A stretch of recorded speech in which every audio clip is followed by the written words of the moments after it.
Circuito Éxitos.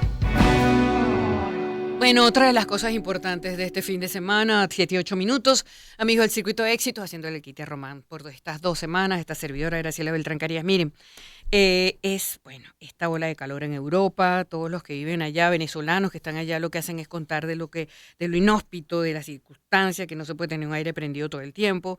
Un huracán también en el Hillary es una cosa normal en esta temporada. Estamos hablando de incendios en Canadá, en Tenerife. Bueno, lo que ocurrió en Maui, terrible, muy, muy triste además. Y por eso tenemos a Jesús Delgado. Él es geógrafo, investigador del Centro de Estudios Integrales del Ambiente, es presidente de la Red de Universidades de América Latina y el Caribe para la Reducción de Riesgos de Desastre, capítulo Venezuela. Justo para hablar de este tema, de esta ola de calor en Europa, del huracán América, y si esto es normal en esta temporada, de qué estamos hablando. Bienvenido, Jesús. Buenos días. ¿Cómo está, Graciela? Encantado de estar acá. Igualmente. Uh-huh.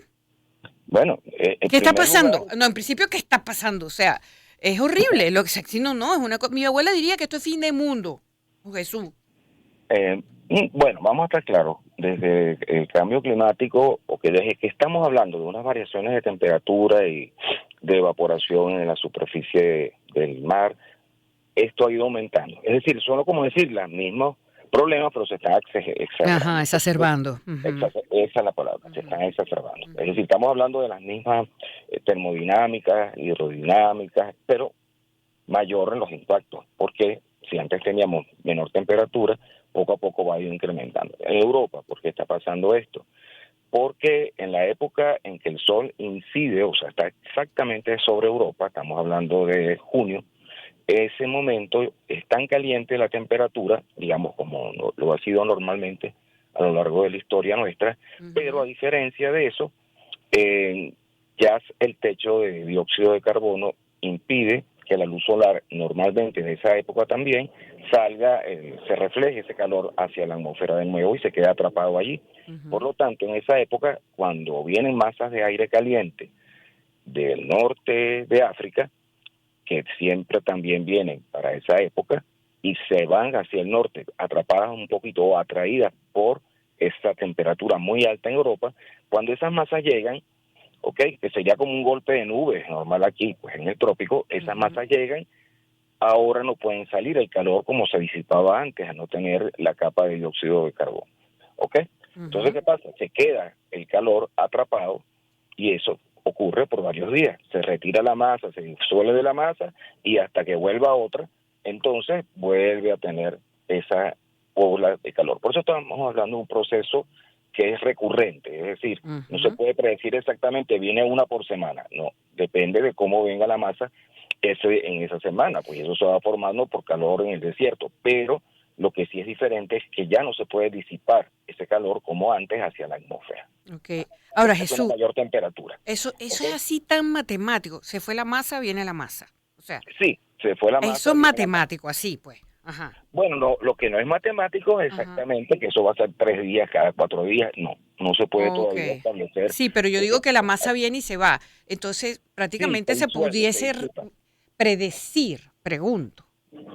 Previsible en temporada. Es decir, sabemos ya desde que principios de junio hasta finales de septiembre, ya se van cayendo, o sea, ya desde agosto comienzan a reducirse. Es un momento muy específico del año. ¿Ves? Una vez que ya el sol comienza a retroceder, y cuando digo retroceder va de norte a sur, entonces ya comienzan a desaparecer el fenómeno de masa. Y de eso estamos hablando ya hasta septiembre, mediados de septiembre. Y esto ocurre en todos esos sitios que te he mencionado. Eso lo que es parte de lo que está ocurriendo, Jesús. Es decir, estamos hablando de un huracán en Norteamérica, estamos hablando de unos incendios en Maui, en Canadá, en Tenerife. Todo, o sea, yo te preguntaba si eso si era predecible, es decir, si se podía preparar, pues, las autoridades Sí, totalmente. Totalmente. Cuando las olas de calor vienen en esta época, es que vienen en esta época del año y los países, digamos, que tienen estas tradiciones ya están preparados. Cuando vienen los huracanes y las que llamamos depresiones tropicales, como las que tenemos ahorita frente a Venezuela, eso es anual, eso es totalmente anual. Ahora, que es el 15 de junio, y el año que viene es el 24 de junio, y del otro va a ser el 1 de agosto, eso no, todavía es imposible predecir. Lo que sí es que los satélites ya nos lo dicen con unos días de anticipación, y que la meteorología a estas alturas, muy avanzada también, sencillamente sabe que estas cosas pasan anualmente, son fenómenos cíclicos. Todavía se está estableciendo si el fenómeno del Niño, que entra fuerte el año que viene, entonces causa alguna variabilidad climática, o sea, que se exacerbe más o menos el fenómeno. Claro, claro. Ahora, Jesús, visto todo esto, ¿qué es entonces lo que se puede hacer? Porque lo que estamos viendo son situaciones caóticas en muchos sitios con fallecidos, además. Mira, sigue siendo, como decimos también geógrafos, urbanistas, etcétera, es un problema de uso del suelo. Si seguimos urbanizando las zonas inundables y las zonas donde se producen aluvios torrenciales, si seguimos deforestando, es imposible que estos fenómenos no dejen de exacerbarse nuevamente, usando el término. Es que es un problema de ocupación del espacio. Si nosotros no ocupamos las zonas inundables, nadie va a sufrir problema por eso. Como está pasando en el sureste asiático, estamos ocupando espacios sumamente bajos, y como está pasando en nuestras montañas de la cordillera de la costa, deforestamos muchísimo ahora para cultivar fresas en las cabeceras del río Tuy, por ejemplo, cada día más. Entonces toda esa vegetación, estamos invadiendo el monumento natural, el Pico Codazzi, y cada vez lo estamos deforestando para sembrar otra vez. Entonces, en la medida que vamos deforestando toda la cordillera de la costa, que es justamente nuestra área pues de control de temperatura y de lluvia en el norte del país, en esa medida sencillamente pues va a haber más evaporación y menos control de la vegetación sobre la temperatura. Claro. Recuerda que donde hay vegetación llueve, donde no hay vegetación no llueve. En consecuencia hay más irradiación, más sol, más horas de sol. Claro, y qué bueno que tocaste el tema nuestro venezolano, porque hasta ahora estábamos comentando, era de un huracán en Estados Unidos, de incendios en Canadá y Tenerife, de lo que ocurre en la isla de Maui, pero aquí en Barinas y en el estado Bolívar tenemos reportes del fin de semana, y justamente tú comenzaste a hablar de Venezuela, eso está ahí también presente, Jesús. Sí, lo que pasa es que eso también es un fenómeno recurrente anual que llaman la convergencia intertropical, que es la unión de masas de aire que vienen del norte con el sur, porque justo donde va el sol, en la banda donde se produce el sol relativamente alto, a nosotros o que incide o que está... Uy, se le cayó. Bueno, justamente conversamos con Jesús Delgado, venezolano, geógrafo e investigador del Centro de Estudios Integrales del Ambiente y presidente de la Red de Universidades de América Latina y el Caribe para la Reducción de Riesgos de Desastre, capítulo Venezuela.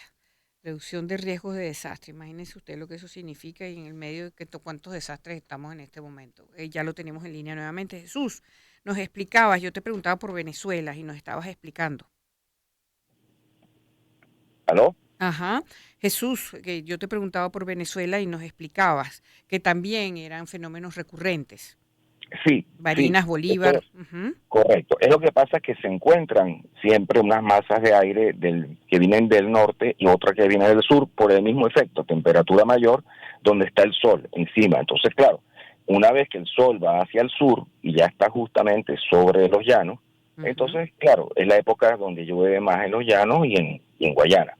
Entonces, claro, es una época, es un momento en que baja la temperatura relativamente de Calabozo hacia el sur, son sus temperaturas bajas, y cuando digo baja, estamos hablando siempre sobre 20 grados, pero en definitiva se producen esas ondas donde llueve. Es aleatorio, eso sí, puede llover un año más en el llano, puede llover un año más en la parte sur de Guayana, cerca del Orinoco, pero siempre es en torno al río Orinoco, y también eso puede expandirse, es una banda muy ancha como este año, hacia el sur del estado Bolívar.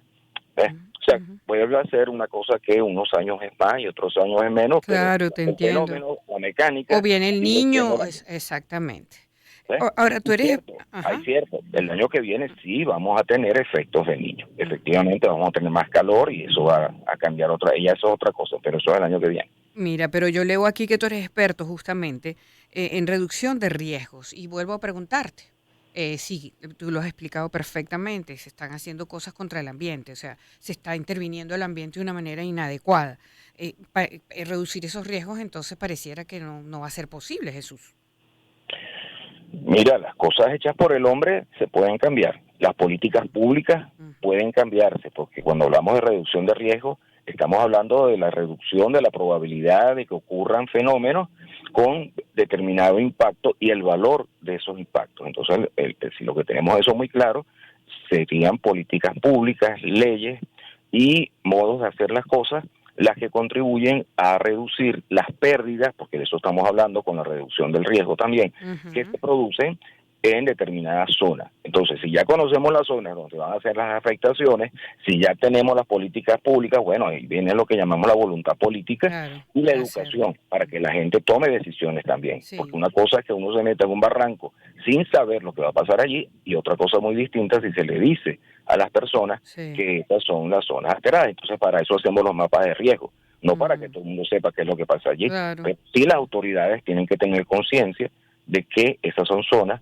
donde va a haber Mm, pérdida por originado por mm, eventos naturales, obviamente, como los derrumbes, cuando llueve mucho y el suelo se empapa de agua, o lo que llaman se satura el suelo, se va, porque hay una tolerancia al agua en mm, los suelos por la porosidad del agua. sí. Entonces, son fenómenos conocidos. O sea, lo que da, digamos, preocupación es que las autoridades no terminan de concientizar Mm, eso. Y cuando digo concientizar es entender cómo se produce el claro. fenómeno y sus consecuencias. Y No, ha sido así hace muchísimos años, no es que estamos mm, hablando sí. recientemente. Lamentable porque bueno, la única forma de que tú puedas, no digo yo controlar, porque la naturaleza no la controla nadie, será Dios, no sé quién, ¿me entiendes? Pero tú por lo menos saber y tomar precauciones para que no fallezca gente, y sobre todo eso, y para de alguna manera controlar algo. Pero, Claro, pero pero se toman medidas, Jesús, es cuando ya tenemos el rollo encima, o sea, se apaga el fuego, pues. ¿M? sí, pero en caso de Venezuela, lamentablemente, eso sí es cierto para Venezuela, somos ahorita el país que más está deforestando en la Imagínate tú. cuenca del Orinoco y en la cuenca del Amazonas nuestro. Entonces, ¿qué pasa? En la medida que deforestemos es que estamos creando el cambio climático, porque, Ujú, te repito, los ujú. árboles son el control de la temperatura, de las corrientes de aire. Si quitamos los árboles, cambia el clima. Totalmente, y tú lo sientes cuando estás metido en el cerro, por Dios santo, tú vas subiendo al Humboldt y tú te das cuenta, tú sientes cuando hay árbol y cuando no hay árbol. O sea, eso se Claro, siente de y entonces inmediato en el cuerpo de uno. O sea, a por ver. supuesto, por Ajá. supuesto. Y ese es el punto. Es mucho más fácil cerrar fábricas y trabajar con otro tipo de energías alternativas, y eso puede ocurrir en 15, en 20 años, porque eso depende mucho de la tecnología, Ujú. a volver a forestar, a sembrar otra vez, a Así reforestar es, una así es. selva que ha tardado, según los expertos, más de 8 o 10 mil años en Ciertamente. tenerla en esas condiciones. Eh, Una selva en la cual uno quita un árbol y se deforesta, porque eso no es suelo, eso es roca. sí. Entonces, ¿qué te quiero decir? Es un material muy pobre, y una vez que le quitas la vegetación, enseguida comienzan a producirse zanjones o lo que llamamos cárcavas. Es Ujú. decir, se desertifica Así. rápido, rapidito. Y entonces allí viene, claro que sí, el cambio climático. Ujú. Jesús, muchísimas gracias por esta explicación y muy buenos días y gracias por el contacto a esta hora. Bueno, gracias. Gracias a ti. Sí, señor, 7:21.